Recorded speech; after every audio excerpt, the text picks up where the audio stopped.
அகர முதல எழுத்தெல்லாம் அறிய வைத்தானையன். அகர முதல எழுத்தெல்லாம் அறிய வைத்தானையன்.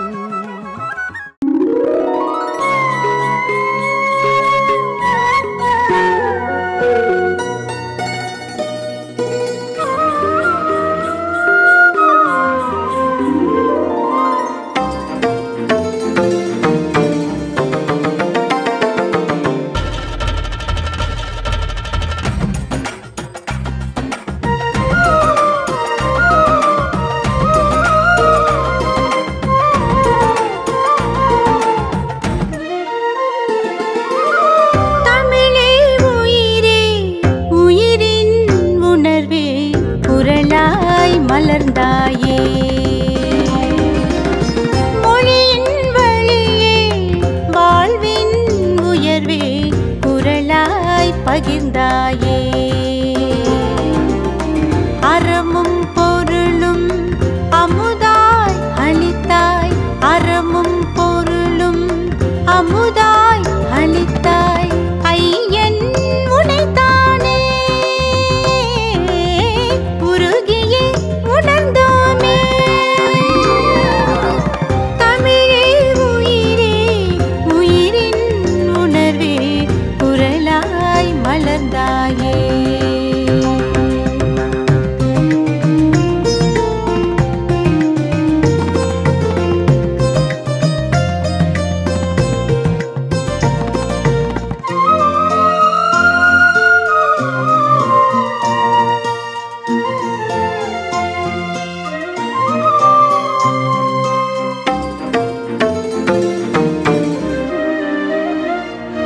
ஜதியோடு உந்தன் குரல் நாடி தாளலயத்தோடு சதங்கைகள் ஒலிப்போமே. ஜதியோடு உந்தன் குரல் நாடி தாளலயத்தோடு சதங்கைகள் ஒலிப்போமே. குரலோடும் தமிழோடும் வளர்ந்தாலே உயரங்கள் தொடலாமே. குரலோடும் தமிழோடும் வளர்ந்தாலே உயரங்கள் தொடலாமே. புது புது விதியினை செய்வோம். புவி புவி புவிதனை வெல்வோம். புது புது விதியினை செய்வோம். புவி புவி புவிதனை வெல்வோம். குரலில் புலர்வோமே.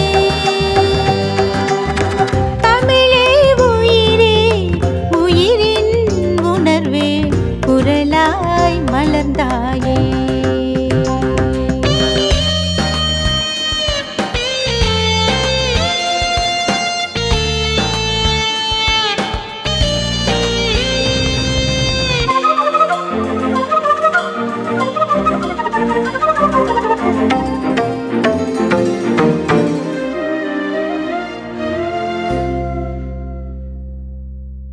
அதிகாரம் விருந்தோம்பல். குறள் எண் 86. செல்விருந்து ஓம்பி வருவிருந்து பார்த்திருப்பான் நல்விருந்து வானத்தவர்க்கு.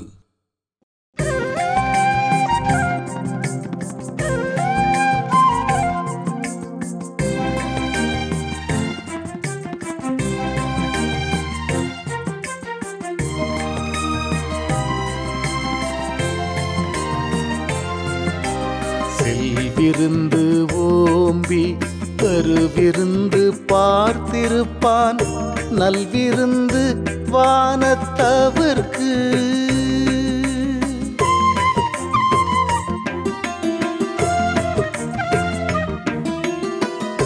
நல்விருந்து வானத்தவர்க்கு.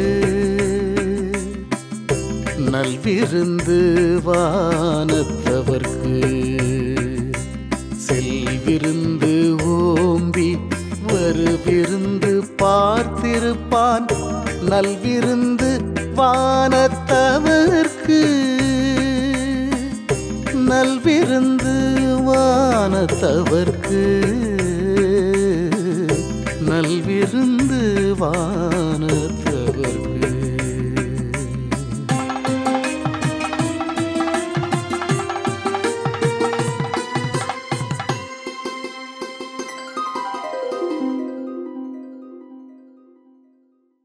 செல்விருந்தோம்பி வரவிருந்து பார்த்திருப்பான் நல் விருந்து வானத்து அவர்க்கு. இதை நாம பிரித்து சொல்லுகிற போதே இதனுடைய பொருள் மிக தெளிவாக நமக்கு தெரிகிறது. நம்மை தேடி வரக்கூடிய விருந்தினரை, வரவிருந்து வருகின்ற விருந்தினரை நாம் எப்படி உபசரிக்க வேண்டுமா?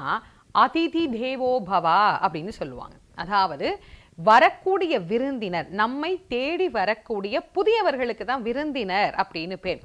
கடவுளுக்கு சமமாக அவர்களை மதிக்க வேண்டும்.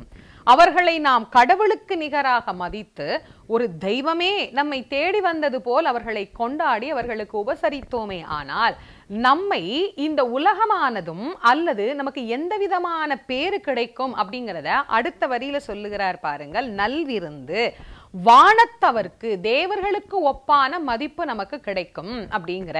இந்த விருந்தினர்ங்கிறவர் யார்? நம்மள பல பேருக்கும் இன்னைக்கும் அந்த சந்தேகம் உண்டு. விருந்தினர் அப்படின்னா நம்ம யாரை சொல்றோம் அப்படின்னா, சொந்தக்காரவங்க வந்த உடனே என்ன சொல்றோம்? எங்க வீட்டுக்கு விருந்தாடி வந்திருக்கிறாங்கப்பா அப்படின்னு சொல்றோம். குழந்தையிலிருந்தே அந்த வார்த்தையை நாம பயன்படுத்திட்டு தான் இருக்கிறோம். விருந்தினர் என்பவர்கள் யார் அப்படிங்கிறத இப்போ இந்த குறளின் மூலமாக நாம தெரிஞ்சுக்கலாம். முன்பின் அறிமுகம் இல்லாத புதியவர்களுக்குத்தான் விருந்தினர்கள் அப்படின்னு பேர். வள்ளுவர் விருந்தினர் கவனிக்கணும்னு சொல்றாரே, அவர் சொல்ற அனைத்து விருந்தினரும் இவங்க தான். ஆனா நாம என்ன நினைச்சிடுறோம்? ஓஹோ, அக்கா புள்ள வந்தா அப்படி கவனிக்கணும் போல இருக்கு, நம்ம கூட பிறந்த தங்கச்சி வந்தா அப்படி கவனிக்கணும் போல இருக்கு. அவங்களெல்லாம் அப்படி கவனிக்க சொல்லல வள்ளுவர். விருந்தினர் புதியவர். அந்த புதியவரை தான் நாம எப்படி கவனிக்கணும்? தெய்வத்துக்கு நிகராக கவனிக்க வேண்டும். அந்த விருந்தினர் தான் கடவுளுக்கு ஒப்பானவர்ங்கிறார் வள்ளுவ பெருந்தகை. அப்போ விருந்தினர்னா புதியவர். நம்ம புதியவர் அப்படியா கவனிப்போம்? இல்லையே. இனிமேல் வள்ளுவர் சொன்னது இவர்கள்தான் விருந்தினர்கள் என்பதை புரிந்து கொண்டு புதியவர்களை மிகுந்த அன்போடு, அவர்கள் நம்ம முன்ன பின்ன அறிமுகம் இல்லாதவர்கள் தான் அந்த விருந்தினர்கள், அவர்களை மிகுந்த அன்போடு கனிவோடு தெய்வத்துக்கு நிகராக அவர்களை நாம் உபசரிப்போமையானால் நாம் தேவர்கள் நிலையில் வைத்து பிறரால் போற்றப்படுவோம் என்பதை மறந்து விடாது பிறரையும் மகிழ்வித்து நாமும் மகிழ்ச்சியுடன் வாழலாம்.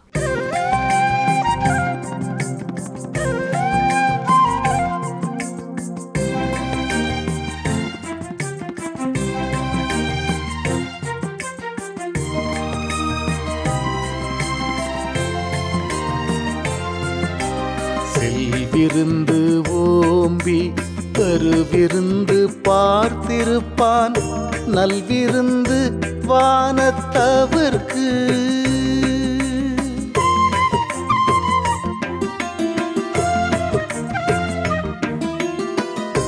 நல்விருந்து வானத்தவர்க்கு,